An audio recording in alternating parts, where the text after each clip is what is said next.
Ladies and gentlemen, stand up for my friend, and I made some big promises. Give him a big welcome and encourage him to give you all he's got. Robert Johnson is in the building.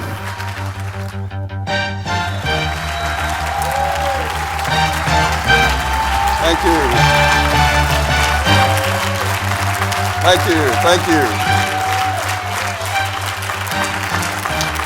Thank you very much. We're going to be talking tonight about collaboration.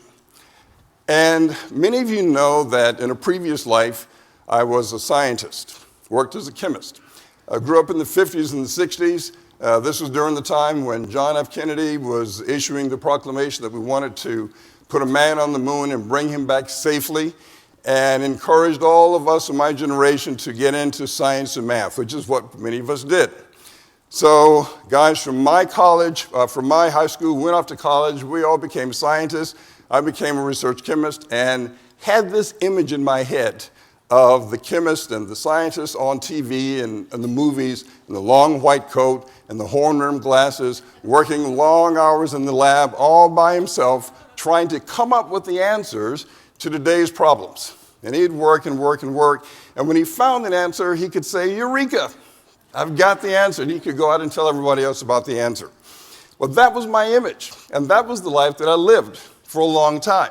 Had the privilege of working on what we called paintable silicone sealants, and on and on and on. So of course I'm working on this stuff, and there are people down the hall working on the same projects, and we're trying to figure out, competing against each other, who comes up with the answer first. And when you come up with the answer, and in your head, if you didn't say it audibly, you could say, "Eureka, I've got the answer." And that was a pretty good feeling. Not too long after that, flow of information began to get pretty incredible. With the computers and the internet, reorganization said, you know, we've got all these scientists working individually, competing against each other. Why don't we form a team? So they brought the scientists together, and we were now all a part of a team.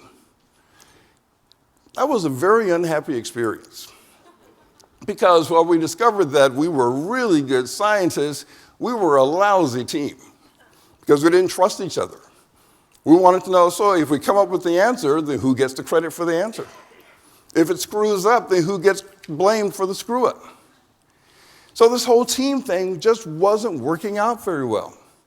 And I started wondering, what's going on here? Can it be that hard? We've solved some incredible problems. We've looked at some amazing technological challenges and been able to figure out how to overcome those challenges.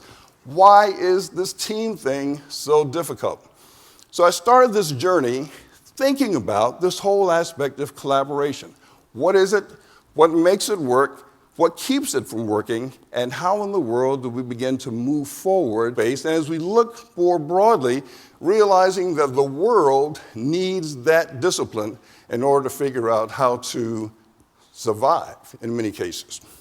So what I want to do tonight is just kind of take you through this little journey about the idea of collaboration and what does it look like? What does it feel like? People are starting to take notice of this, of the importance of this, of the power of this.